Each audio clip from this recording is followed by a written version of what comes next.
Hot 96.3, Ash Mack here, and this weekend is a historic weekend filled with tradition, music, and more, and I'm so happy we get to talk about it before it even premieres. I'm talking with one of the executive producers of ABC's Soul of a Nation, Sound of Freedom, a Juneteenth celebration. Catherine McKenzie, how are you? I am so good. I'm so excited. I'm so excited for everybody to see this project we've been working on. I am ready. I'm ready. I'm ready. We were talking about this earlier. You got to throw out your glasses and everything. Like we are ready to see this. Okay. Now, being that ABC has been this is the third consecutive presenting programming year for this. What are we going to be able to feel when we see this celebration? I think this year we really wanted to center this on freedom. And we wanted to make people kind of forget. We've all been through a lot the last 3 years, kind of have an hour of just forgetting and enjoyment. I think you're just going to feel like when I watch everything, I'm just happy. I'm smiling, and you're going to get a little bit of knowledge, but it's really just time for you to sit with your family, with your friends, with your boo, whatever, and just have a good hour of just we're great. Juneteenth is great. Listen to some great music, hear some really good stories. I think people are really just going to feel relaxed and free and happy. Now, when we talk about music and we talk about all genres, all formats, what is the common denominator? Oh, I think the common denominator, besides the beat, right? Besides the fact that Black people brought a lot of this music. Whether you're talking about Afro beats or you're talking about jazz or you're talking about rock, even country, which really has roots in soul, it has especially Black Americans all woven into it. Right.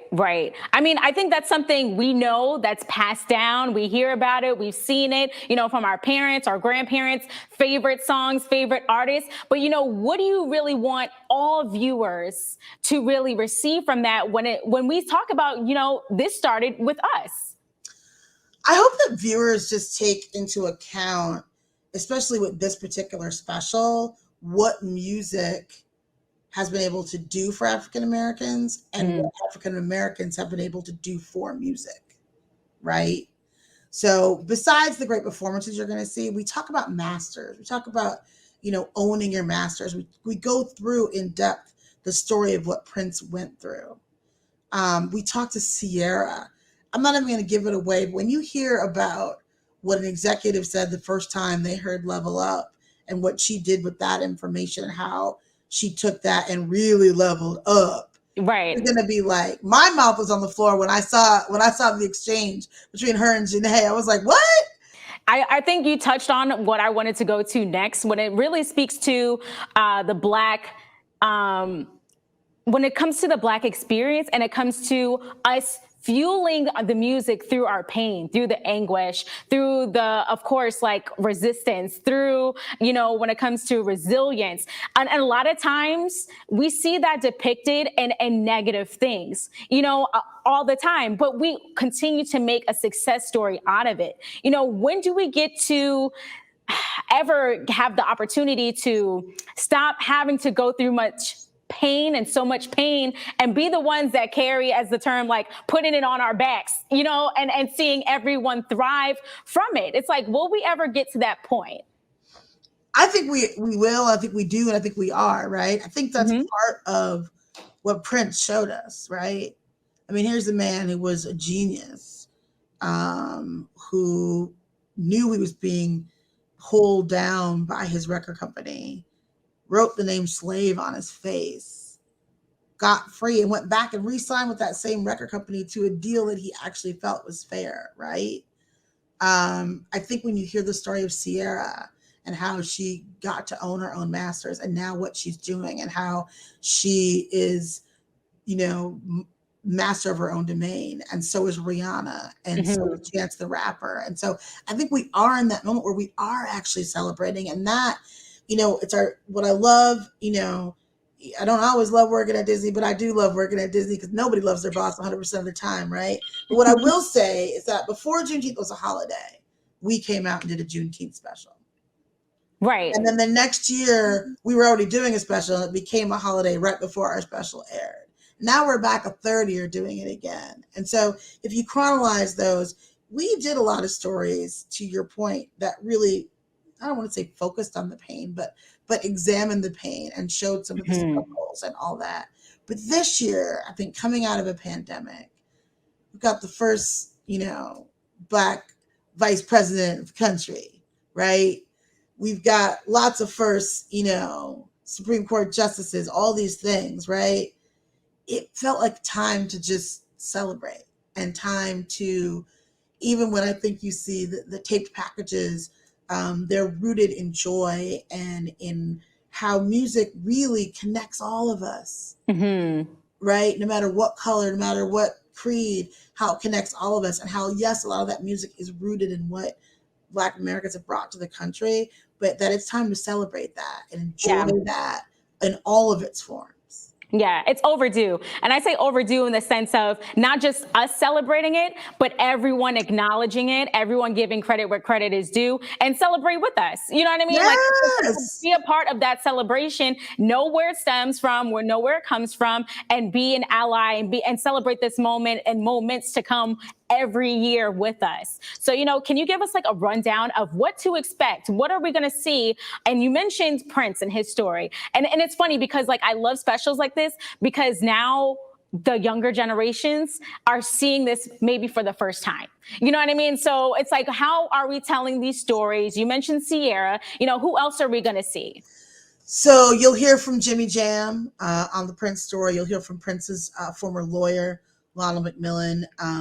You'll hear from the tour managers behind Patti LaBelle, New Edition, Duckworth, Jasmine Sullivan. The host is Jimmy Allen, who is fabulous. And you're going to hear something at the top of the show, a cappella that sets the show off right. You're going to hear from John Batiste, Grammy winner, Oscar winner. And if you saw his performance at the Grammys, phenomenal. Wait till you see his performance for Juneteenth.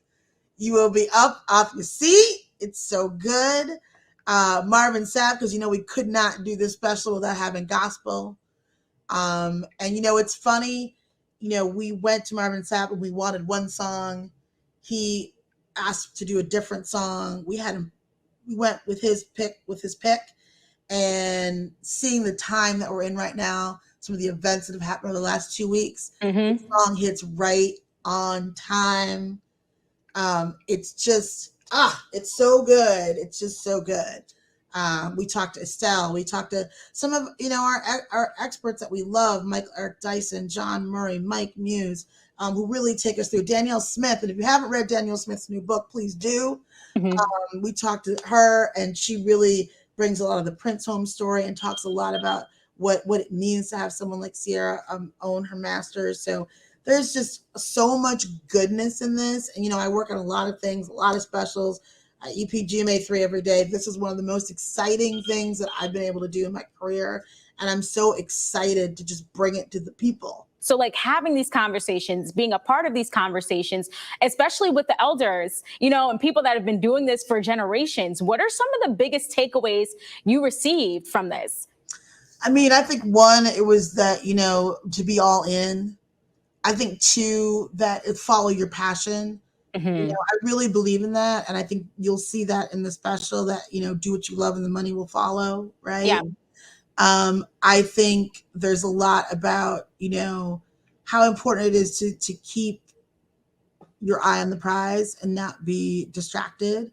And I think, and I hope people get, especially from both stories, what it really means to be a friend and to be loyal and to tell someone they're doing wrong, but to support them in their change and to really have someone's back. What does that mean to really have someone? And I think you'll see that and you'll get that. And you'll also understand, I think, especially when someone's not for you, how to make that pivot and get yours. Was there a certain artist or situation you're referring to when you're talking about friendship and knowing that someone was able to share during this special? I think it was more for me. It was just thinking about, growing up in Minneapolis, I used to sneak into First Avenue to see Prince. And so to hear Jimmy Jam talk about what it was like to work with Prince and what his journey was like, to hear his lawyer talk about, I went to him and said, how do I get slave off your face? And how that went down and how they changed it. You have to have, those are the kinds of people you want in your corner. When I have young people in my office, so often they're like, this one said that, and this one, I thought this one was my friend, and I can't believe, and I'm like, you have to be able to learn who those people are and then get rid of the rest. And so to see that there were people, I mean, yes, Prince was talented, but everyone, to have a lawyer say, I'm not trying to take advantage of you. I want to help you get where you want to go. And let's do this together.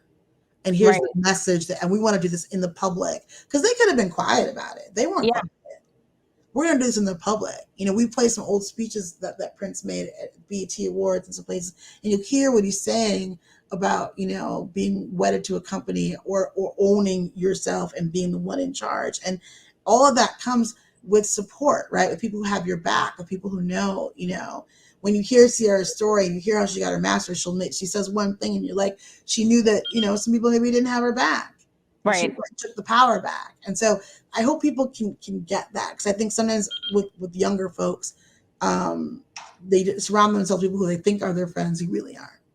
Right. And it's funny that you mentioned Ciara owning her master's. That's something I didn't know. I didn't know that she owned her master's. And that's so huge. In general, that's huge. But for her to own her master's, be a Black woman in the field, and her creating her own space and lane and doing that, being a wife, being a mom, you know what I mean? It's so empowering to see, because a lot of times you hear about music industry, oh, you can't be this.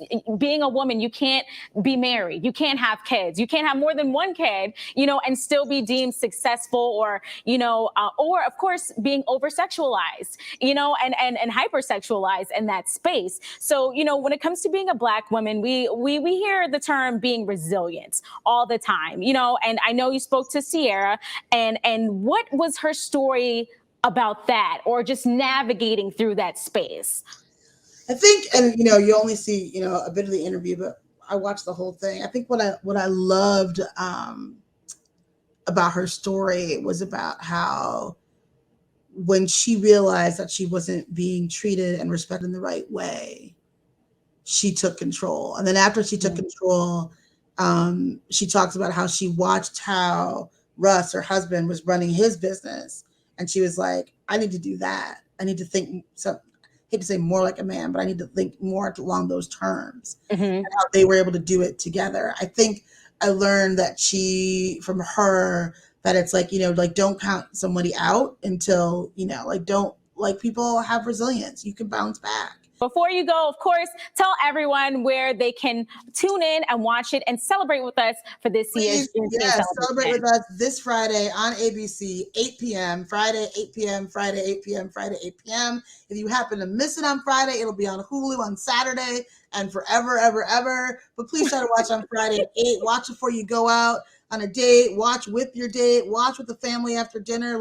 Just take that hour from 8 to 9 and relax, forget your troubles, and watch with us. I'm excited. Thank you so much. You have to come back. You have to come back. You invite me back anytime, Ashmack. I got you. I'm here for you. Perfect, Kat. Thank you so much. Happy Juneteenth. I'll speak to you soon. Bye now. Bye.